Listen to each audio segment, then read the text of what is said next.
दोस्तों विवेक बिंद्रा कहते हैं, मैंने गीता पढ़ी, उससे लेसन्स लिया और अब लोगों की सेवा कर रहा हूँ, लोगों के बिजनेस को सफल बना रहा हूँ, इंडिया में एंटरप्रेन्योरशिप को क्रिएट कर रहा हूँ। यही मेरी लाइफ का मिशन है। बट असली मिशन है पैसा बनाना, अपने आप को बड़ा दिखाना, लोगों को मैनिपुलेट करना, झूठ बोलना, बड़े बड़े सेलिब्रिटीज के साथ वीडियो बनाना ताकि लोग विवेक बिंद्रा को भगवान समझे, जिससे और पैसा बने। विवेक बिंद्रा ने अपनी जो स्टोरी बताई, पहले वो एक सन्यासी थे और ब्रह्मचारी भी, और उनके गुरु ने उनको गीता का ज्ञान दिया और उनको मिला बिजनेस का ज्ञान। जब वो अपने गुरु से पूछे कि मैं इस ज्ञान का क्या करूं, तब गुरु जी ने कहा, जाओ इस ज्ञान को जाके पूरी दुनिया में फैलाओ।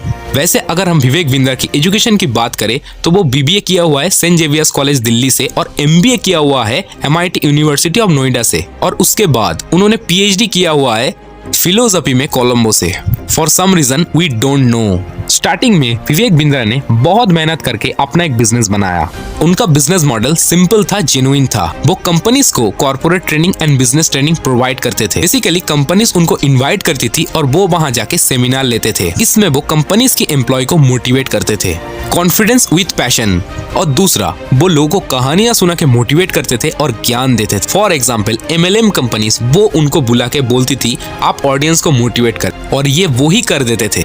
अब जिसने उसको बुलाया वो मोटिवेटेड ऑडियंस से बोलती थी, अब तुमको अमीर बनना है तो इस प्रोडक्ट को खरीद लो या इस प्रोग्राम को ज्वाइन कर लो, और वो लोग जुड़ जाते थे। और फिर MLM कंपनीज जैसे बोलती है, अपने नीचे और 3 बंदों को जोड़ो और उसके नीचे और 3 बंदों को जोड़ो और आप अमीर बन जाओगे। तो यही चल रहा था, और काम जो वो करते थे वो बिजनेस को ग्रो करवाने में मदद करते थे, और ये बहुत अच्छा था। और जब ये बोलते हैं इन्होंने टाटा बिरला जैसी बड़ी कंपनीज के साथ टाई अप किया हुआ है, तो हो सकता है वो किसी टाटा की ब्रांच में जाके सेमिनार लिया हो, क्योंकि इतनी बड़ी कंपनीज बिजनेस कोचिंग के लिए किसी बाहर वाले को इनवाइट करके बिजनेस की स्ट्रेटेजी एंड प्लानिंग नहीं करवाएगी। उनके पास पहले से ही बहुत सारे स्पेशलाइज्ड एनालिस्ट है। यहाँ तक विवेक बिंद्रा का बिजनेस बहुत अच्छे से चल रहा था और वो एक बहुत बड़ा मोटिवेशनल स्पीकर भी बन चुके थे। आज से 10 साल पहले 2013 में इन्होंने YouTube में वीडियोस डालना शुरू कर दी थी, और वो वीडियोस पहले इंग्लिश में होते थे और तब ये इतने फेमस भी नहीं थे। पर जब जियो आया 2016 में, तब बिंद्रा वायरल होना शुरू हो गए, और उसके बाद उन्होंने कंसिस्टेंसी को मेंटेन करके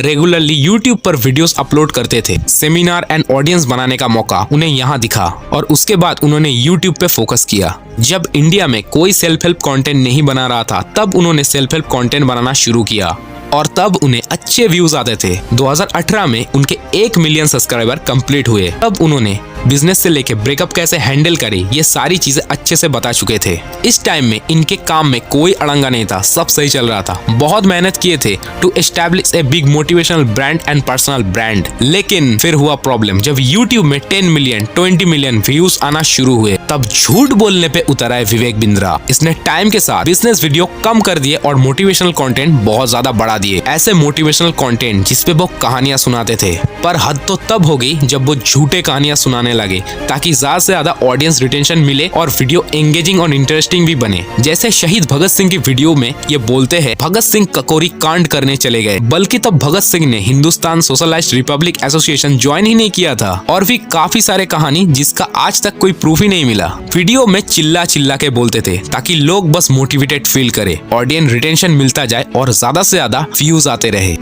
मोटिवेट करना स्टोरीज के थ्रू फिर भी ठीक था, कोई दिक्कत नहीं थी। बट प्रॉब्लम तब आती है जब मोटिवेशन देते देते लोगों को कुछ बेचने लगे। विवेक बिंद्रा ने बहुत मेहनत करके खुद का एक बहुत बड़ा ट्रस्टेड ब्रांड बनाया था। किसी ने नहीं सोचा था कि विवेक बिंद्रा कोई गलत काम करेगा। इसका ब्रांड था एक मॉन्क। गीता पढ़ने वाला आदमी बिजनेस का बहुत सारा नॉलेज रखता है और उसको लोगों में स्प्रेड करता है, पर विवेक बिंद्रा ने लोगों को एक्सप्लॉइट किया, लोगों को लूटा। अपने आप को सारे स्कैमर से अलग दिखाने के लिए इन्होंने MLM के ऊपर वीडियोस भी बनाई थी, जहां पर इन्होंने समझाया MLM क्यों खराब है। और जब गवर्नमेंट ने MLM को बैन कर दिया, तब उन्होंने उसका समर्थन भी किया। पर जब विवेक बिंद्रा ने बड़ा बिजनेस ऐप को लॉन्च किया, तब उन्होंने कोर्सेज बेचना शुरू किया। बेसिकली वो एक ठीक ठाक कोर्सेज बनाया बड़ा बिजनेस की पोर्टल में, जिससे आप एंटरप्रेन्योरशिप के लेसन्स ले सकते थे और आप बिजनेस प्रॉब्लम की सॉल्यूशन ले सकते थे बिजनेस ओनर से। ये भी सही था, बट अब आगे कोर्सेज को बेच सकते हो, ये सही नहीं था। इसके अलावा विवेक बिंद्रा ने काफी सारे एप्स की सक्सेस स्टोरी बताई, उन पे वीडियोस बनाया, जो असल में उस ऐप एप्स की प्रमोशन थी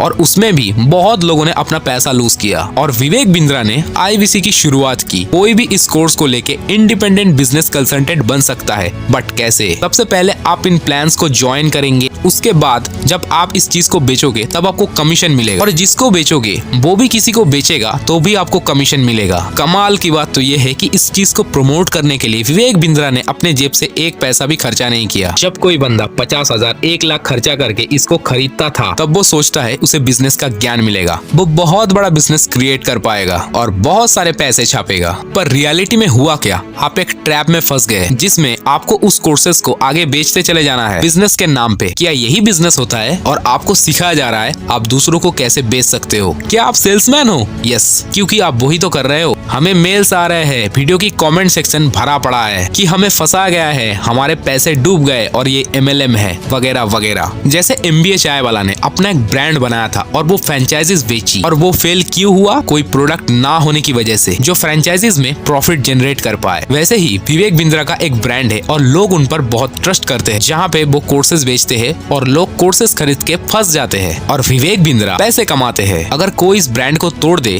तो पूरा धंधा बंद हो जाएगा। तो विवेक बिंद्रा इस ब्रांड को प्रोटेक्ट करने के लिए बहुत कुछ करते हैं, क्योंकि अगर ब्रांड इमेज खराब हुई तो लोग कोर्सेज नहीं लेंगे और लोग कोर्सेज नहीं लेंगे तो पैसे कैसे आएंगे। हाल ही में संदीप महेश्वरी ने अपने एक सेमिनार में बिना किसी का नाम लिए एक स्कैम को एक्सपोज किया। अब लोगों को अब तक पता चल चुका होगा कि वो स्कैम किसके ऊपर था और उसकी वजह से विवेक बिंद्रा ने संदीप महेश्वरी को बहुत सारे धमकियां भी दी और भी बहुत कुछ। वैसे वीडियो आपको कैसी लगी कमेंट में बताना और भी ऐसे इंटरेस्टिंग वीडियो के लिए तैयार रहिए, क्योंकि और भी ऐसे डार्क ट्रूथ वाली वीडियोस आने वाली है। वीडियो को लाइक करो और आग की तरह फैला दो ताकि सारे लोगों को इस स्कैम के बारे में और विवेक बिंद्रा की जो पूरी स्टोरी है उसके बारे में अच्छे से पता चल जाए। और अगर आप नए हो तो चैनल को सब्सक्राइब करके जरूर जाना। मैं मिलूंगा अगले और एक इंटरेस्टिंग टॉपिक के साथ। तब तक के लिए बाय।